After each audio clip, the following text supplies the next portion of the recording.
Hello, and thank you for the kind invitation to come along and speak. I'm very sorry we can't be there in person, and I hope that maybe in future meetings we'll be able to go back to normal and meet and catch up like we always have before. I've been asked to give a short talk about critical care delivery for COVID-19 patients during the pandemic in the United Kingdom. So this is a hospital where I work. It's called the Royal London Hospital, and it's a large teaching hospital that has a big emergency caseload in the east of London. You can see here the area that the hospital supports, which consists of a large population of patients, including a lot of people from very deprived areas and also quite diverse ethnic backgrounds. And these are all patient populations that are much more badly affected by the COVID-19 pandemic. So if we look at our hospital figures for my hospital group, that's called Barts Health NHS Trust, which consists of 4 hospitals, you can see that we had quite big waves in both the first wave in the spring of 2020 and also over the winter 2020 to 2021. And we're now in June 21 experiencing a third wave, which at the current time is quite small, probably because of the high levels of vaccination in the UK. But really, this is an unprecedented situation for us. We've never seen a situation in my hospital or in my career where we've dealt with so many patients with one disease. So really, we had to think about how we handled this problem. And our situation was one of disaster medicine, if you will. That is to say that we were dealing with a daily crisis that we were struggling to communicate to those around us. And we had to solve the problems in front of us. The UK National Health Service is a national organisation with quite a structure, a top-down structure, where instructions come from the middle of the organisation and go out to individual hospitals. But in the context of the pandemic, especially in the first wave, there wasn't time to communicate back and ask for instructions. We had to solve the problems that were there in front of us and communicate back to the centre of the organisation for help and ask for support. And that's really a disaster medicine approach. And as a result of that, each hospital in the UK had its own solutions to its own problems, which were shaped by the staff that they had, the real estate within the hospital, and a number of other factors. So the first big category of challenges was in supplies, in procurement of personal protective equipment, of ventilators, of drugs, of intravenous fluids, of oxygen, pretty much everything you can think of to deliver critical care, we ran very short of at one stage or another. And in the first wave, there was a particular shortage of ventilators and personal protective equipment. In the second wave, we dealt with lots of problems with oxygen supply. But different hospitals in different parts of the UK dealt with all of these problems at different times. And really, we had a much more close relationship with our procurement colleagues than we ever had before, and understanding their role in making sure we had everything we needed at every moment was a real challenge of working with new teams that we weren't familiar with. At one stage, we were down to 1 or 2 days' supply of personal protective equipment, but we never ran out because of the skilled workforce in procuring supplies that we had available to us. Not every hospital was as lucky as we were in my hospital, and some did run out of PPE. People was our next big category of challenges. Intensive care is a very resource-intensive area, in particular in terms of staff and our trained intensive care staff. In our first and second waves, we were doubling and even tripling, sometimes quadrupling the number of intensive care patients that we were caring for. So we normally have an establishment of 450 staff. Obviously, we were having 3 times as many staff. We had to draw on experts in intensive care from anywhere that we could find them, being at other parts of the hospital, in sister hospitals, maybe colleagues who'd retired or who weren't working in the NHS anymore. Really anyone who was able to help us. And that meant that we had not only, first of all, a big issue in terms of human resource management. Everybody had to be rotated, new people turning up every day who might need ID badges, they need to know where they'll collect their scrub clothing from, and so on. But it also meant that everybody needed to be orientated into the way we do things in our intensive care unit. And that was an enormous challenge. And perhaps one of the most important things that we learned was that some people might turn up and just help us for one shift or just two shifts. And so you spent most of the time orientating them to the way we do things. And actually, we would have been much better off if we'd had a slightly smaller number of people who stayed with us for more shifts, for more days during the pandemic. And that would have created much more stability. And it would have meant our senior nurses in particular spent much less time in terms of human resource management on a shift-by-shift basis. The other thing that I think is important is that because we had one unit with one culture and one set of policies, all the new staff came in and they followed our procedures and our approach to patient care. And that meant that we had one template that was quite safe and that we knew how to manage. In some other environments where they built new hospitals that were temporary, staff came in from everywhere, and there was no single approach, no single set of policies or procedures that everybody was using, and that made it harder to ensure that we had high quality of patient care. The next big area was help, or more importantly, how to use it. In particular, in the first wave, it was very obvious to the public. It was in the mainstream media, on the television news, on the online news, that we were desperately short of things like personal protective equipment, of ventilators, of staff, pretty much anything you might think we need in terms of responding to a huge surge in patients. And we were getting offers in all sorts of ways, but those offers would reach us in all sorts of funny routes. We would have friends phoning us up at home, offering us a supply of PPE, or to connect us with a factory in China that could manufacture ventilators for us. We're having researchers contact us, telling us that they'd got a big solution to how to manage COVID. My particular favorite was an artificial intelligence computer running an iron lung, and a colleague was particularly keen that we adopt this into our routine practice. And of course, some of these offers are extremely valuable and extremely helpful, but some of them are very difficult to use, and some of them are just not practical and are not going to work. And essentially, these individuals are wasting your time. One of my favorite examples was that the government commissioned a vacuum cleaner salesman to manufacture ventilators during the first wave. And that was really never going to work because a modern ICU ventilator is so sophisticated. But that individual was phoning up the Prime Minister of our country, asking him to help solve problems with taxation for his employees during the pandemic and so on.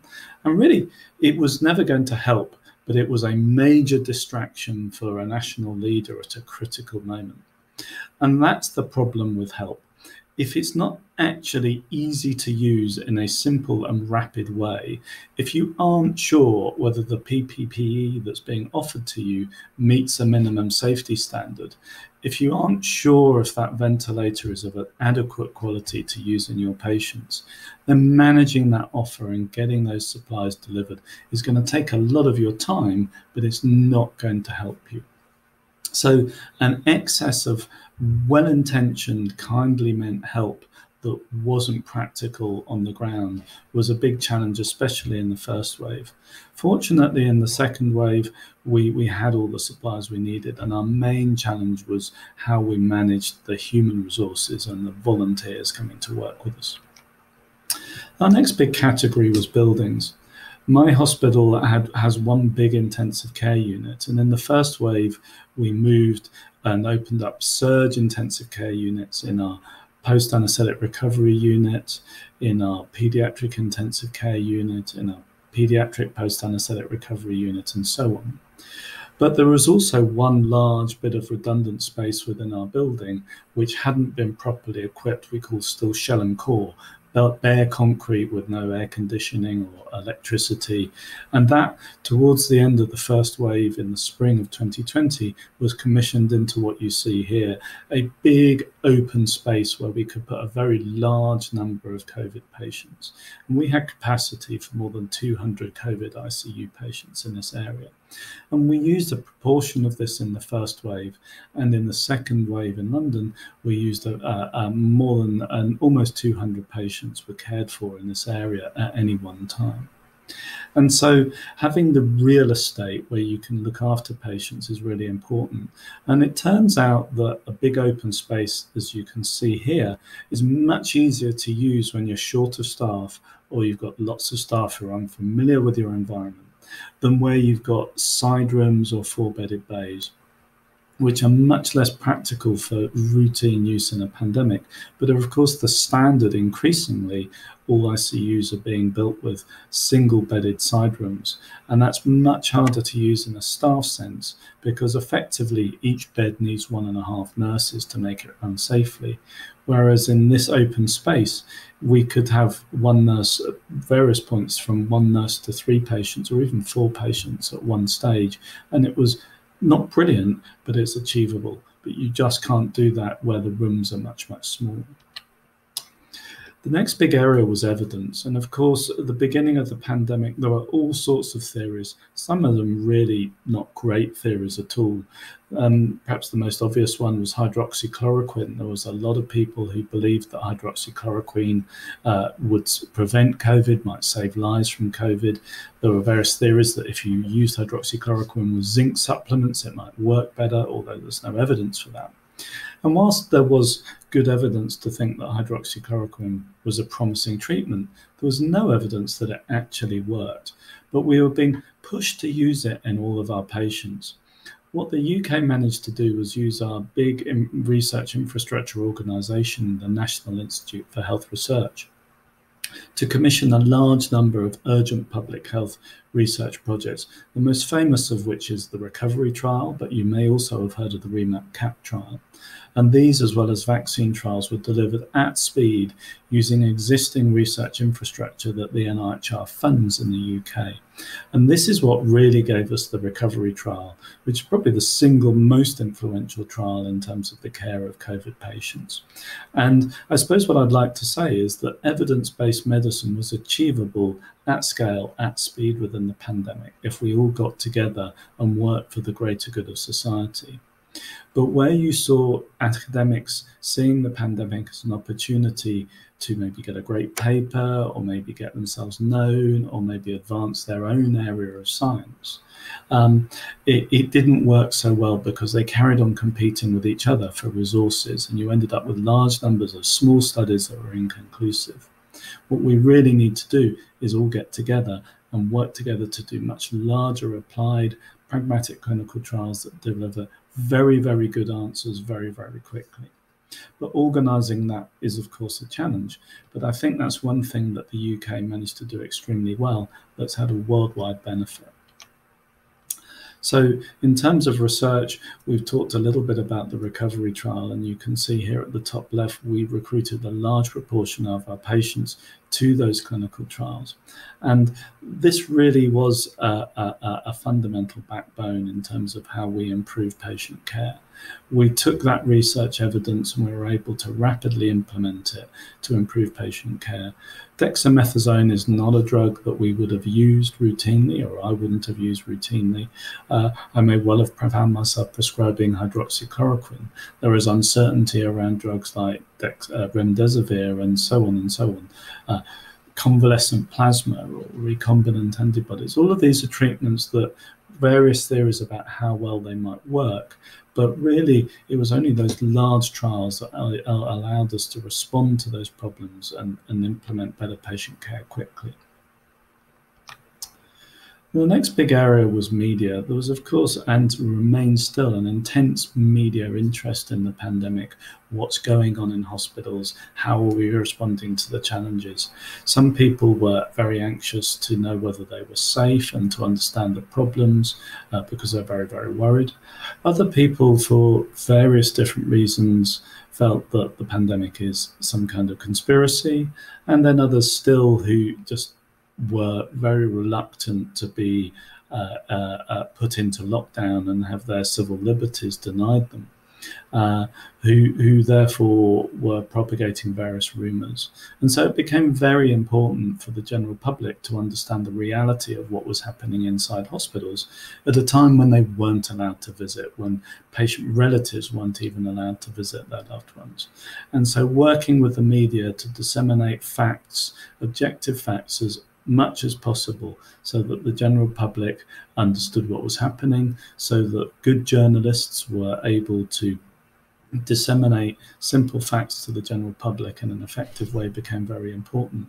And one of the things I spent a lot of my time doing at various stages of the pandemic was trying to make sure that the media, that journalists had access to objective facts and expert opinion to inform the general public, so they knew what was happening and that they followed the public health guidance because they understood how things were very serious in hospitals. So the final area I'd like to talk to you about is the area of mental health for NHS staff. Obviously, there were many stresses of working in the NHS during the pandemic. Many of us were at very high risk of post-traumatic stress disorder, of anxiety disorders, of depression, of problems with alcohol abuse and so on, because of the stressful experience and the sheer workload that we were experiencing during the pandemic. On the positive side, we had, on the whole, absolutely amazing public support. The public at one stage in the first wave were coming out of their houses and clapping for NHS staff every Thursday evening. We were getting sent presents. Many restaurants that had closed opened to make food for NHS staff when the canteens were shut. But also staff themselves were very, very good and very, very effective at just supporting each other and encouraging each other and inspiring each other to carry on. And most of all, of course, we had our patients who, as they got better and left ICU and went home, who also inspired us as well. But for many of us, there are still that legacy of mental health problems that we've had because of the stresses and strains of working in the pandemic, and that frustration of trying to deliver that outstanding care that ICU staff normally try and deliver in a situation where it's difficult or impossible to do that. So that's a very brief and rapid tour of the things that I learned and I've come to understand much better during the pandemic. And I hope you found that interesting and useful. We obviously talk for much, much longer about all of this, but I hope that gave you an interesting and useful perspective. Thank you very much.